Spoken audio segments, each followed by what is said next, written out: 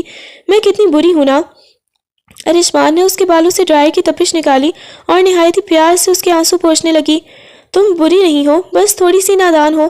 اب رونا بند کرو ورنہ سب سمجھ جائیں گے کہ تم رو کر آئی ہو۔ جلدی سے بال خشک کرو، میں تمہارے لیے گرم چائے لاتا ہوں، پھر ساتھ نیچے چلیں گے۔ عنایہ نے نظریں جھکا کر دھیرے سے کہا، ارشمان جی، کیا میں نیچے دوپٹے سے سر ڈھانپ کر جا سکتی ہوں تاکہ کسی کو میرے گیلے بال نظر نہ آئے؟ ارشمان نے اس کی اس معصوم سی فکر پر ایک بار پھر مسکرا دیا۔ اسے احساس ہوا کہ عنایہ کی یہ ٹیوشن اب لنگ لا رہی ہے اور وہ دھیرے دھیرے دنیا داری سیکھ رہی تھی۔ کمرے کی نیم تاری گوشوں میں فجر سے پہلے کی خاموشی چھائی ہوئی تھی۔ بیڈ کے ایک طرف فیروز گہری نیند میں تھا، مگر آج ایک تبدیلی تھی۔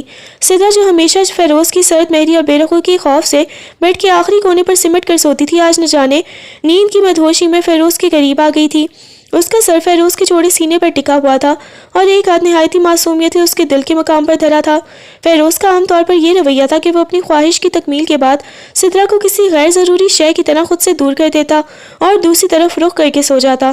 سدرا کے لیے اس کا لمس ہمیشہ صرف ایک ضرورت تک محدود رہا تھا، اس میں کبھی وہ گرم جوشی یا اپنائیت نہیں تھی جس کی وہ پیاسی تھی۔ اچانک فیروز کی آنکھ کھلی، اسے اپنے سینے پر ایک بوجھ اور کسی کی گرم سانسوں کا احساس ہوا۔ جو ہی اس کی نظر اپنے سینے پر ٹکے سدرا کے سر اور اس کے پرسکون چہرے پر پڑی، اس کے ماتھے پر بل پڑ گئے۔ اسے یہ غربت، یہ اپنائیت ایک بوجھ محسوس ہوئی۔ اس نے بغیر کسی لحاظ یا نرمی کے سدرا کا ہاتھ جھٹکا اور اسے اپنے سینے سے دور دھکیل دیا۔ سدرا، یہ کیا طریقہ ہے؟ دور ہو کر سو، میرا دم گھٹ رہا ہے۔ اس کی آواز میں وہی پرانی تلخی اور بیزاری تھی۔ سدرا جو ایک خوبصورت خواب کی آغوش میں تھی، اچانک اس جھٹکے سے ہڑبڑا کر اٹھ بیٹھی۔ اسے لمحوں میں اپنی پوزیشن کا احساس ہوا اور وہ شرمندگی سے پانی پانی ہو گئی۔ اس نے تیزی سے اپنے بکھرے بال سنبھالے اور بیڈ کے کنارے پر جا بیٹھی۔ وہ معذرت، مجھے پتہ نہیں چلا، سدرا نے تھوک نگلتے ہوئے بھرائی ہوئی آواز میں کہا۔ اس کی آنکھوں میں نمی تیرنے لگی تھی۔ اسے محسوس ہوا کہ وہ فیروز کے لیے شاید ایک انسان بھی نہیں، صرف ایک بستر کی ضرورت ہے۔ فیروز بیڈ سے اٹھا اور غصے سے اپنی شرٹ درست کرنے لگا۔ کتنی بار کہا ہے تم سے کہ مجھے یہ چپکنا بالکل نہیں پسند، اپنی حد میں رہا کرو۔ سدرا خاموشی سے اٹھ کر واش روم کی طرف بڑھ گئی۔ اس کا دل اندر سے ٹوٹ کر کرچی کرچی ہو رہا تھا۔ باہر سحری کا وقت ہونے والا تھا، سب خوش ہوں گے، مگر اسے معلوم تھا کہ اس کے حصے میں صرف خاموشی اور فیروز کی نفرت ہی آنی ہے۔ وہ نل کھول کر اپنے آنسو چھپانے لگی، جبکہ فیروز مسلح کی طرف بڑھ گیا، جیسے اس نے کوئی گناہ نہیں بلکہ ایک فرض ادا کیا ہو۔ سحری کا وقت قریب تھا اور پورا گھر آہستہ آہستہ جاگ رہا تھا۔ سدرا واش روم سے نکل کر ابھی آئینے کے سامنے کھڑی بال ٹھیک کر رہی تھی کہ اچانک اسے اپنے پیٹ پر ایک عجیب سی مروڑ محسوس ہوئی۔ اس کا جی بری طرح متلانے لگا تھا اور حلق تک ایک کڑواہٹ ابھری۔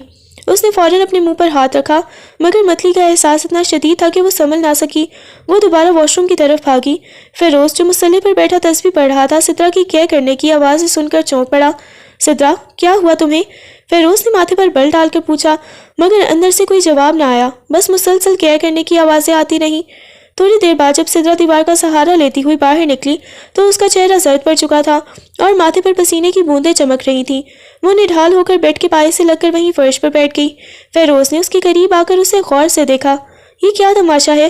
سحری کا وقت ہو رہا ہے اور تم یہاں نخرے کر رہی ہو، روزہ رکھنا ہے یا نہیں؟ اس کے لہجے میں اب بھی ہمدردی سے زیادہ بیزاری تھی۔ فیروز، میرا سر بہت چکرا رہا ہے، مجھ سے اٹھا نہیں جا رہا، سدرا نے نحیف آواز میں کہا اور دوبارہ متلی کے احساس سے اپنی آنکھیں بند کر لیں۔ اسی لمحے کمرے کے دروازے پر دستک ہوئی اور عنایا جو اپنے گیلے بال دوپٹے میں چھپائے ارشمان کے پیچھے پیچھے آ رہی تھی، اندر داخل ہوئی۔ عنایا نے سدرا کی حالت دیکھی تو اس کی ساری شرارت ہوا ہو گئی۔ ہائے اللہ، سدرا تمہیں کیا ہوا؟ تم تو بالکل سفید کاغذ بن گئی ہو۔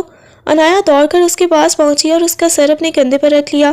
اس نے سدرا کا مٹھا چھوا تو اسے وہ تپ رہا تھا۔ ارشمان نے بھی فکر مندی سے فیروز کی طرف دیکھا۔ بھائی، بھابھی کی طبیعت ٹھیک نہیں لگ رہی، انہیں ڈاکٹر کے پاس لے جانا چاہیے۔ فیروز نے کندھے اچکائے۔ ارے کچھ نہیں ہوا، شاید رات کے کھانے میں کچھ غلط کھا لیا ہوگا، ویسے بھی عورتوں کے یہ ڈرامے ختم نہیں ہوتے۔ عنایا نے ایک دم سے سر اٹھا کر فیروز کو گھورا۔ اس بار اس کی آنکھوں میں بے وقوفی نہیں بلکہ ایک عجیب سی سمجھداری تھی۔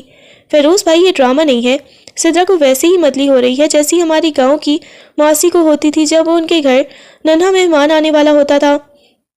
پورے کمرے میں ایک دم سناٹا چھا گیا۔ ارشمان نے حیرت سے عنایا کو دیکھا، جبکہ فیروز کی تسبیح اس کے ہاتھ سے چھوٹ گئی۔ سدرا نے لرزتی نظروں سے عنایا کی طرف دیکھا، اسے خود بھی اس حقیقت کا ادراک اب ہو رہا تھا۔ عنایا، کیا کہہ رہی ہو تم؟ ارشمان نے دبی آواز میں پوچھا۔ سچ کہہ رہی ہوں ارشمان جی، سدرا کے لچن بالکل ویسے ہی ہیں۔ عنایا نے سدرا کا ہاتھ تھام کر اسے سہارا دیا اور فیروز کی طرف دیکھ کر بولی، آپ تو بلا وجہ ان پر غصہ کر رہے ہیں، یہاں تو حویلی میں خوشیاں آنے والی ہیں۔ فیروز کے چہرے کے تاثرات لمحوں میں بدلے، غصے کی جگہ اب ایک انجانی سی گھبراہٹ اور حیرت نے لے لی تھی۔ کیا واقعی سدرا ماں بننے والی تھی؟ وہ سدرا جسے اس نے کبھی عزت اور محبت کی نظر سے بھی نہیں دیکھا تھا، وہ اس کے وارث کی ماں بننے والی تھی۔ فیروز بدحواسی کی حالت میں سدرا کو اٹھا کر گاڑی کی طرف بھاگا۔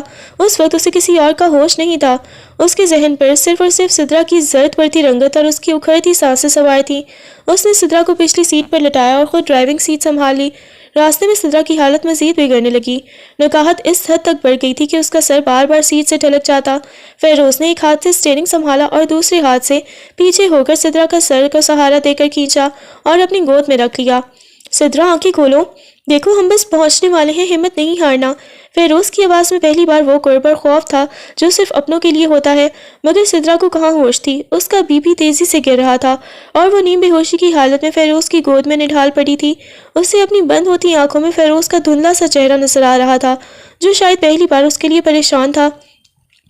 فیروز گاڑی پوری رفتار سے قریبی ہسپتال کی طرف دوڑا رہا تھا۔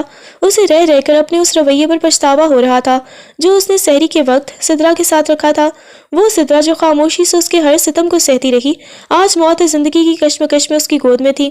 ہسپتال پہنچتے ہی فیروز نے پاگلوں کی طرح چیخ کر عملے کو پکارا، کوئی ہے؟ جلدی آؤ، میری بیوی کو دیکھو۔ اسٹریچر لایا گیا اور سدرا کو فوراً ایمرجنسی وارڈ میں منتقل کر دیا گیا۔ فیروز باہر کوریڈور میں اکیلا رہ گیا۔ اس کے کپڑوں پر سدرا کے آنسوں کے نشان تھے اور اس کے ہاتھ لرز رہے تھے۔ اسے پہلی بار احساس ہوا کہ سدرا اس کی زندگی میں کیا مقام رکھتی تھی اور یہ کہ وہ اس کے بغیر کتنا ادھورا تھا۔ تھوڑی دیر بعد ڈاکٹر باہر نکلی تو فیروز دیوانہ وار ان کی طرف لپکا۔ ڈاکٹر، میری بیوی کیسی ہے؟ اسے ہوش کیوں نہیں آ رہا؟ ڈاکٹر نے سنجیدگی سے اسے دیکھا۔ ان کا بی پی بہت زیادہ لو ہے اور جسم میں پانی کی شدید کمی ہو گئی ہے۔ ہم نے ڈرپ لگا دی ہے، ابھی کچھ ٹیسٹ رپورٹس آنا باقی ہیں، تبھی کچھ حتمی کہہ سکیں گے ہم۔ آپ دعا کریں کیونکہ نکاہت بہت زیادہ ہے۔ فیروز وہیں ہسپتال کے ٹھنڈے فرش پر دیوار سے لگ کر بیٹھ گیا۔ اسے بنایا کہ وہ باتیں یاد آ رہی تھیں جنہیں وہ بے وقوفی سمجھ کر جھڑک رہا تھا۔ کیا واقعی سدرا اسے باپ بنانے والی تھی؟ اس نے سوچا کہ اگر سدرا کو کچھ ہو گیا تو وہ کبھی خود کو معاف نہیں کر پائے گا۔ کچھ دیر بعد ڈاکٹر وارڈ سے باہر نکلی تو ان کے چہرے پر ایک اطمینان بخش مسکراہٹ تھی۔ فیروز جو کہ کوریڈور میں ساکت کھڑا تھا فوراً ان کی طرف لپکا۔ ڈاکٹر، سدرا ٹھیک تو ہے نا؟ اس نے بے قرار ہو کر پوچھا۔ ڈاکٹر نے فائل سنبھالتے ہوئے کہا، مبارک ہو، آپ کی اہلیہ ماں بننے والی ہیں اور خوشخبری ڈبل ہے۔ ان کے ہاں جڑواں بچوں کی پیدائش متوقع ہے، لیکن ان کی حالت ابھی بہت کمزور ہے، بی پی بہت زیادہ لو ہے۔ میری سخت ہدایات یہ ہے کہ اب وہ دوبارہ کوئی روزہ نہ رکھیں اور ان کی ڈائٹ کا خاص خیال رکھا جائے۔ ذرا سی بھی لاپرواہی خطرناک ہو سکتی ہے۔ ڈاکٹر کی یہ بات سن کر فیروز کے پیروں تلے سے زمین نکل گئی۔ ایک ساتھ دو خوشیاں! وہ جس سدرا کو بھوت سمجھتا تھا وہ اس کے آنگن کو اتنی بڑی نعمت سے بھرنے والی تھی۔ وہ آہستہ قدموں سے وارڈ کے اندر داخل ہوا۔ سدرا بیڈ پر لیٹی ہوئی تھی، سفید چادر میں اس کا زرد چہرہ کسی مرجھائے ہوئے پھول جیسا لگ رہا تھا۔ وہ ابھی نیم بے ہوشی کی حالت میں تھی، آنکھیں موندے ہوئے وہ جیسے کسی گہری تھکن کا شکار تھی۔ فیروز اس کے بیڈ کے قریب آیا۔ اس کے مزاج کی وہ فطری سختی اب مکمل طور پر ختم ہوئی تھی، مگر اس سختی کے پیچھے آج ایک انکہی نرمی اور پچھتاوا چھپا تھا۔ وہ دھیرے سے جھکا اور سدرا کی ٹھنڈی پیشانی پر اپنے لب رکھ دیے۔ یہ محض ایک بوسہ نہیں تھا بلکہ اپنی تمام تر تلخیوں کا اعتراف اور ایک نیا عہد تھا۔ سدرا نے نیم بے ہوشی میں ہلکی سی جنبش کی جیسے اسے اس کے لمس کی تپش نے چھو لیا ہو۔ فیروز نے اس کا ہاتھ اپنے ہاتھ میں لیا۔ اس کی گرفت ابھی بھی مضبوط تھی۔ وہ سختی جو پہلے تکلیف دیتی تھی آج سدرا کو تحفظ کا احساس دلا رہی تھی۔ وہ وہیں کرسی کھینچ کر بیٹھ گیا اور اسے تکنے لگا، یہ سوچتے ہوئے کہ قدرت اسے بدلنے کا کتنا بڑا موقع دے رہی ہے۔ کچھ دیر بعد جب سدرا کی بند آنکھوں میں ہوش کی رمق جاگی تو اسے اپنے ارد گرد کی بو اور خاموشی سے ایک عجیب سی وحشت محسوس ہوئی۔ کمرے کی سفید چھت اور ڈرپ کی نلکی دیکھ کر اس کا دل زور زور سے دھڑکنے لگا۔ نیم بے ہوشی کے عالم میں اسے سمجھ نہیں آ رہا تھا کہ اس کے وجود کے ساتھ کیا ہوا ہے۔ اسے محسوس ہوا جیسے اس کا اپنا جسم اس کے ساتھ چھوڑ رہا ہے۔ ایک انجانا سا خوف اس کے رگوں پے میں سرایت کر گیا۔ شدید گھبراہٹ کے عالم میں اس کا ہاتھ بیڈ کی چادر پر پھسلا اور بے اختیار پاس بیٹھے فیروز کے ہاتھ کو اتنی سختی سے دبوچ لیا جیسے وہ کوئی ڈوبتا ہوا سہارا ہو۔ فیروز مجھے کیا ہو رہا ہے؟ اس کی آواز میں ایسی لرزش اور بے چینی تھی کہ فیروز کا دل لرز گیا۔ سدرا کی آنکھیں پوری طرح کھل چکی تھیں مگر ان میں صرف خاموش تھا۔ انہیں پیٹ پہ ہونے والی ہلچل اور جسم کی اس اچانک تبدیلی نے اتنا پریشان کر دیا تھا کہ وہ بری طرح ہانپنے لگی۔ میرا دم گھٹ رہا ہے فیروز، مجھے نکالے یہاں سے، میرا دل بہت گھبرا رہا ہے۔ فیروز نے دیکھا کہ سدرا کا چہرہ پسینے سے شرابور ہو رہا ہے اور وہ بری طرح کانپ رہی ہے۔ اس نے اپنی گرفت سدرا کے ہاتھ پر مضبوط کی اور بیڈ کے قریب جھک کر اس کی آنکھوں میں دیکھا۔ اس کے لہجے میں اب وہ پرانی سختی موجود نہیں تھی، مگر اس بار وہ سختی سدرا کو ڈرانے کے لیے نہیں بلکہ اسے سنبھالنے کے لیے تھی۔ سدرا پرسکون ہو جاؤ، دیکھو میری طرف، کچھ نہیں ہوا تمہیں۔ اس نے دوسرے ہاتھ سے سدرا کے ماتھے پر آتے ہوئے بال پیچھے کیے۔ تمہارے اندر ایک نئی زندگی پل رہی ہے، اس لیے تمہارا دل گھبرا رہا ہے۔ تم ماں بننے والی ہو سدرا۔ ماں کا لفظ سنتے ہی سدرا جیسے پتھر کی ہو گئی۔ اس کی بے چینی ایک لمحے کو تھمی مگر پھر آنسوؤں کا ایک طوفان اس کی آنکھوں سے بہہ نکلا۔ وہ سمجھ نہیں پا رہی تھی کہ وہ خوش ہو یا اس ذمہ داری سے ڈر جائے جس کا اسے کبھی کسی نے احساس تک نہیں دلایا تھا۔ ماں، میں؟ اس نے روتے ہوئے فیروز کا ہاتھ مزید زور سے دبوچ لیا۔ مجھے ڈر لگ رہا ہے فیروز، میں کیسے؟ میں تو خود بھی نہیں سنبھل پاتی۔ فیروز نے اسے اپنے بازوؤں کے حصار میں لیا اور اس کا سر اپنے سینے سے لگا لیا۔ خاموش ہو جاؤ، میں ہوں نا یہاں۔ اب سے تمہیں خود کو نہیں بلکہ ہمیں تمہیں سنبھالنا ہے۔ بس چپ کر جاؤ، رونا بند کرو۔ اس کی آواز میں وہی حکم تھا مگر اس میں چھپی اپنائیت سدرا کے بے چین دل کو قرار دے رہی تھی۔ سدرا نے پہلی بار فیروز کے سینے کی دھڑکن کو اتنے قریب سے محسوس کیا اور دھیرے دھیرے اس کا گھبراتا ہوا دل سکون پانے لگا۔ سدرا کی حالت اس وقت کسی زخمی پرندے جیسی تھی۔ وہ ہذیانی کیفیت میں فیروز کا ہاتھ چٹکنے کی کوشش کر رہی تھی۔ اس کے پورے وجود پر کپ کپی طاری تھی اور آواز میں ایک ایسی وحشت تھی جو فیروز نے پہلے کبھی نہیں دیکھی تھی۔ مجھے نہیں جینا فیروز، خدا کے لیے مجھے کہیں دور چھوڑ آئے، مجھے اکیلا رہنا ہے، میں یہ سب نہیں سنبھال سکتی، سترہ نے روتے ہوئے شکستہ آواز میں کہا۔ اس کا سانس پھول رہا تھا اور کمزوری اتنی تھی کہ بولتے ہوئے بھی اس کا سر بار بار ڈھلک رہا تھا۔ اس کے ذہن پر وہ تمام تلخیاں سوار تھیں جو اس نے اس رشتے میں سہی تھی، اور اب اس نئی ذمہ داری نے اسے مکمل طور پر توڑ دیا تھا۔ سترہ کو اس کے لرزتے اور ٹوٹتے دیکھ کر فیروز کے ہاتھ پاؤں پھول گئے۔ اس نے اسے سنبھالنے کی کوشش کی مگر سترہ کی بے چینی بڑھتی ہی جا رہی تھی۔ اس کا چہرہ زرد پڑ چکا تھا اور آنکھیں پتھرا رہی تھیں۔ سترہ پاگل مت بنو، میری بات سنو۔ فیروز نے اسے کندھوں سے پکڑ کر جھنجھوڑا مگر سترہ ہوش و حواس سے بیگانہ ہو رہی تھی۔ اس کی حالت نازک ہوتے دیکھ کر فیروز نے مزید وقت ضائع کرنا مناسب نہ سمجھا اور تیزی سے کمرے سے باہر بھاگا۔ ڈاکٹر جلدی آئیں، میری بیوی کی طبیعت بہت خراب ہو رہی ہے۔ اس کی آواز پورے کوریڈور میں گونج رہی تھی جس میں ایک انجانا سا خوف اور بے بسی چھپی تھی۔ ڈاکٹر اور نرسیں فوراً وارڈ کی طرف بھاگے جبکہ فیروز دروازے پر کھڑا لرزتی نظروں سے سترہ کو دیکھ رہا تھا جو بیڈ پر نڈھال پڑی اب بھی دھیرے دھیرے سسک رہی تھی۔ اسے پہلی بار احساس ہو رہا تھا کہ اس کی دی ہوئی خاموش اذیتوں نے سترہ کے اندر کی ہمت کو ختم کر دیا ہے اور اب وہ اسے کھونے کے ڈر سے خود کو اندر سے لرز رہا تھا۔